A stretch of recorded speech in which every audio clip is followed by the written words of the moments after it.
I d'altra banda, ara mirem enrere un projecte que fa 10 anys es va iniciar a la Fundació Salut Alta, el projecte FAR, i que, Anna, es comencen a veure ja els seus fruits. Aquestes són aquelles notícies que ens encanten donar, perquè a vegades les coses s'engeguen i o s'acaben deslluint o acaben perdent-se, o fins i tot nosaltres, els periodistes, n'acabem perdent la pista, i quan tens al davant notícies com aquestes, doncs és tot un plaer. El projecte FAR, recordem-ho, va néixer, tu ho deies, fa 10 anys, i l'objectiu era alfabetitzar dones que arribaven a Badalona d'arreu del món i que desconeixien tant el català com el castellà.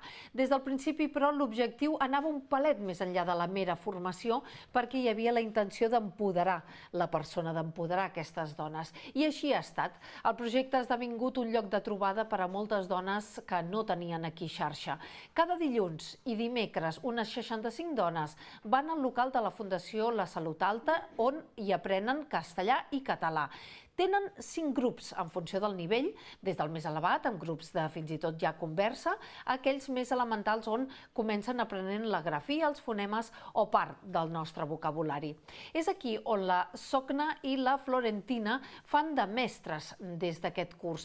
La primera va arribar del Senegal fa 5 anys i des del principi va entrar en contacte amb la Fundació portant el seu nano al casal. La Florentina és romanesa, fa 10 anys que viu a Badalona i en fa 2 que es va animar a fer classes en castellà. Les escoltem a totes dues. 2 otros años con la coordinadora en una clase de conversación. Ella me anima. Estoy muy contenta de estar con las chicas ayudando a dar clases. Sí. Estamos en perfecta condición para ayudarlas. Y es un ánimo muy bien para nuestro, así no sé, para nuestra vida, digo yo.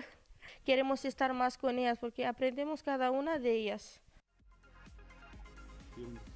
Doncs amb aquesta notícia acabem aquest repàs informatiu. Anna, moltíssimes gràcies, que vagi molt bé. A tu i bon programa. I tant, a partir de 2:15 ens tornem a trobar a l'informatiu.